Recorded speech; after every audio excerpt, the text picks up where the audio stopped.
ce nouveau numéro de Voyons Voir consacré au parasport. Première en nombre de clubs et deuxième en nombre de licenciés, la région Auvergne-Rhône-Alpes est un territoire résolument tourné vers le handisport. Ainsi, la pratique sportive des personnes en situation de handicap a connu des évolutions majeures ces dernières années.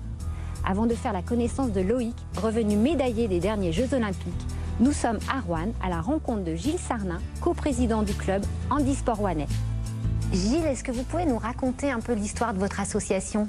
Donc Handisport Rouennais, c'est une association qui a été créée en 1971. Elle a pour but en fait de permettre la pratique de sport à des personnes avec un handicap, déficient visuel, déficient moteur. Et quelles sont vos missions en fait? À la base, c'est de développer la pratique sportive pour des personnes handicapées. Mais on s'est aperçu, enfin mes prédécesseurs se sont aperçus qu'en fait il y avait plus cette notion de lien social, de lieu de rencontre qui derrière a permis aussi à des gens qui n'étaient pas forcément des sportifs à la base, mais de devenir des sportifs et des compétiteurs. Et quel message vous voulez apporter en fait avec cette association? C'est un message général, c'est pas parce qu'on c'est pas parce qu'on a un accident de la vie, enfin, même au niveau physique, au niveau social, qu'on ne peut pas forcément se relever et que il y a toujours une phrase moi que j'ai appréciée, c'est que c'est vrai que tout seul on va plus vite, mais ensemble on va plus loin. Et vous personnellement, qu'est-ce que ça vous apporte d'être coprésident de cette association? Alors moi ça m'apporte déjà parce que j'ai l'avantage d'avoir du temps, donc de pouvoir m'en occuper. Ensuite, en Handisport Rouennais, je suis arrivé, j'étais à la limite de me déplacer en fauteuil électrique, parce que j'ai une sclérose en plaques, entre un fauteuil électrique et un fauteuil manuel. Et donc j'ai commencé par faire du rugby, j'en fais toujours. Je faisais pas un tour de terrain. Le premier entraînement que j'ai fait avec le fauteuil, j'arrivais pas à faire un tour de terrain, alors que c'est l'échauffement pour eux. Et avec le temps, avec la pratique, maintenant ça m'a permis de mon fauteuil électrique, il est en train de prendre la poussière dans le garage, et maintenant je ne suis qu'en manuel. Ça m'a donné une autonomie. Donc cette salle, elle est mixte en fait, avec des personnes en situation de handicap et des gens valides. Ils viennent s'entraîner donc sur toutes ces machines de torture. Alors, vous pouvez nous les montrer? Oui, bien sûr. Donc là, en fait, on a des machines qui sont vraiment adaptées aussi bien à des personnes valides qu'à des personnes en situation de handicap, qui peuvent même aller jusqu'à des fauteuils électriques. Donc là, pour simuler le développé couché, donc le valide peut s'allonger sur le banc. Et ensuite, on a juste à enlever. Quand on est en fauteuil, hop, on adapte. Et le fauteuil vient se caler. Donc après, ça peut travailler en hauteur. La personne est vraiment en totale autonomie. Voilà, ça permet de mélanger, que tout le monde peut être ensemble. Il n'y a pas besoin d'avoir des machines pour des personnes handicapées, des machines pour les personnes valides. Là, on a une machine qui réunit tout le monde. Partons maintenant en Haute-Savoie, où le jeune Johan, victime d'un accident en 2017, a fait le souhait de participer un jour aux Jeux paralympiques en ski alpin. Il vient d'ailleurs d'intégrer le club de ski des Carrozes. Il est la nouvelle star de son ski club. Sur une jambe, avec un seul bras et une vision réduite, Johan prend tous les jours le départ à l'entraînement sur les pistes des carreaux. Le ski, c'est désormais toute sa vie. Une vie que Johan a bien failli perdre un jour de juillet 2017. Dans un terrible accident d'avion, il a perdu un bras, une jambe et plus de la moitié de son corps a été brûlé. Son œil a été atteint. Sur son lit d'hôpital, Johan a suivi les Jeux paralympiques. Une étape clé dans sa bataille pour la vie. J'étais encore en réanimation donc à l'hôpital. Donc en fait ça fait pile poil 4 ans quasiment parce que c'était pendant les Jeux Olympiques. Et voilà, je pouvais faire que ça de toute façon vu mon état physique. Donc j'ai regardé les JO et c'est les baleineaux sportifs français, nos champions français qui m'ont procuré peut-être mes premières sensations, émotions surtout depuis l'accident. Et ça m'a tout de suite redonné envie de skier. Et je me suis dit moi aussi j'ai envie de vivre ça peut-être à mon tour et depuis, j'ai jamais lâché l'affaire. 4 ans plus tard, en effet, Johan est à l'entraînement 5 jours par semaine. Après son passage dans notre émission en tête-à-tête l'année dernière, le ski club des Carreaux l'a accueilli sans hésitation. C'était pas un skieur de compétition à la base, il l'est devenu.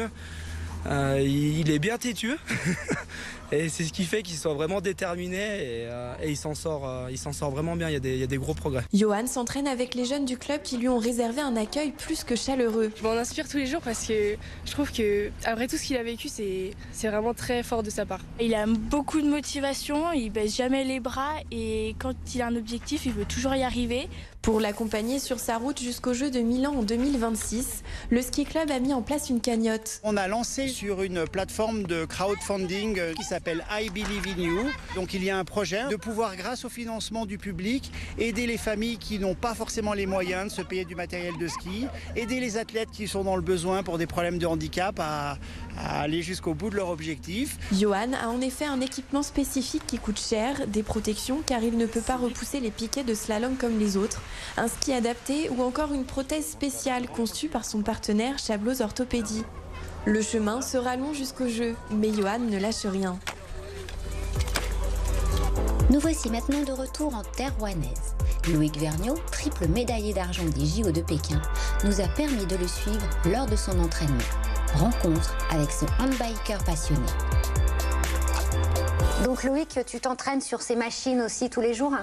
Oh, pas tous les jours, mais ouais, ça fait partie de la préparation. Je viens quelques fois dans la salle du club pour ma préparation physique. Ouais. Et donc là, tu es revenu des JO médaillé et je vois que tu as ramené aussi un tatouage, c'est ça? Ouais, j'ai fait faire il y a pas longtemps ce tatouage pour... c'était mon objectif premier de participer aux Jeux, donc comme j'aime bien les tatouages, j'en ai profité pour en faire un. Donc c'est mon tatoueur, Franck de Crazy Gang, qui m'a offert ça. C'était tes premiers JO? Ouais, mes premiers Jeux. Ouais. Et ça faisait longtemps que tu t'entraînais pour? Ça faisait à peu près depuis les Jeux de Rio, en fait, où j'avais m'étais mis comme objectif de participer au suivant. D'accord. Donc ça m'a reculé d'1 an, mais j'y suis arrivé. Et quand on ramène une médaille comme ça, qu'est-ce que ça représente? C'est déjà la rançon de tous les sacrifices, on va dire, de tout le travail que j'ai fait pendant toutes ces années. Et puis voilà, on est quand même fiers, et puis ça... Notre famille, enfin ma famille, mes amis, mes entraîneurs, tous ceux qui m'ont entouré, je pense qu'ils étaient fiers aussi de moi. Donc voilà, ils ont tous participé à ces médailles. Et qu'est-ce qui t'a donné envie de faire particulièrement cette discipline? Ça m'a permis au début de faire du sport sans être gêné par mon handicap en fait. Donc je pouvais sortir, me défouler on va dire sur le vélo, vraiment aller au bout de l'effort sans avoir d'autres souffrances que celles apportées par le pédalage, quoi. Et en parlant de pédalage, quoi de mieux que de sortir et d'assister à l'entraînement de notre champion sur son vélo.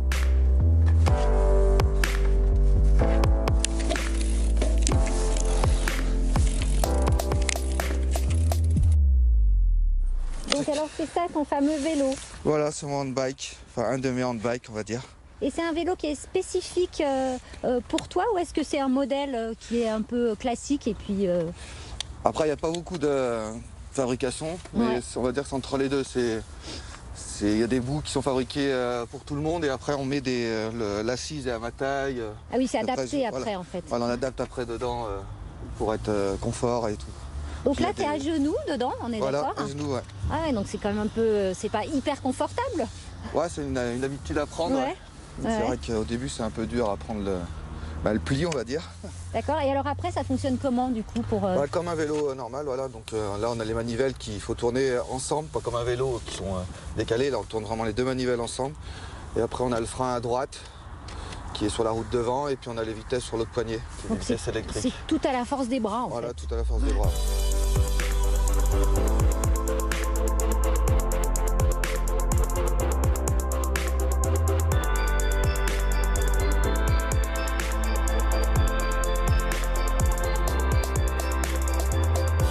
Qu'est-ce que ça t'apporte tous les jours de faire cet entraînement? C'est pour progresser. Donc tous les jours, c'est des entraînements différents, on va dire. Ouais. Il y a des entraînements de foncier spécifiques, on travaille un peu toutes les caractéristiques pour être un bon coureur, quoi. Et toi, t'aimes bien être dans la nature comme ça, te balader? Oui, après, j'ai une belle région avec pas mal de reliefs différents, donc j'aime bien ça. Ouais. Tu te prépares pour les JO aussi, les prochains? Voilà, ouais, j'ai toujours les JO dans le coin de la tête, quoi. Les Jeux paralympiques, c'est la vitrine du handisport, donc il faut... voilà, si on veut de la visibilité, il faut être présent tous les 4 ans. Tu fais partie de l'équipe de France? Voilà, ouais, depuis 2018, je fais toutes les courses en équipe de France. dans le monde entier, quoi. Surtout en Europe, mais on a des courses au Canada aussi. C'est une belle vitrine en fait pour le handisport, tous ces médailles. Bah oui, voilà, ouais, c'est comme je disais, c'est les Jeux paralympiques, c'est vraiment là où on a de la visibilité, surtout en handisport. Donc quand les athlètes ramènent des médailles, ça fait du bien à leur club, à leur ville, à leur région et puis au handisport général pour que le public français puisse continuer à nous encourager. De nouveaux acteurs ont développé une offre adaptée à différents publics aux côtés de fédérations sportives engagées de longue date dans le sport pour les personnes en situation de handicap. La région Auvergne-Rhône-Alpes bénéficie ainsi d'un solide maillage d'acteurs structurés et dotés d'une expertise forte. Le développement et la structuration du parasport peut ainsi s'appuyer sur un tissu d'acteurs ressources qui ne cesse d'augmenter.